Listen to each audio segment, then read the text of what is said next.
અને સ્વચ્છતા માટે તો હવે આગ્રહ અને દુરાગ્રહ આપણો બધો જ હોવો જોઈએ, કારણ કે મોરબી એક એવું સિટી છે કે જ્યાં એકલા દેશના લોકો નહીં પણ વિદેશના લોકો પણ એટલા અહીંયા આવતા હોય છે.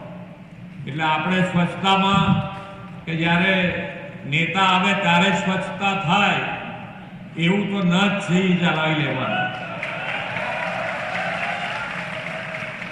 રોજ બરોજ સ્વચ્છતા થાય એના ઉપર આપણે બધાએ પૂરતું ધ્યાન આપવાનું છે અને સ્વચ્છતા થવી જ જોઈએ એનો આગ્રહ આપણે બધાએ રાખવાનો છે અને એમાં આપણે બધાએ એમાં સાથ અને સહકાર પણ આપવાનો છે.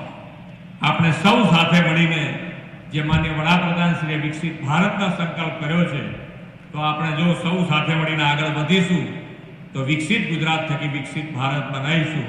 એ જ અભ્યર્થના સાથે વિરમું છું. ભારત માતા કી જય. વંદે માતરમ. જય જય ગરવી ગુજરાત.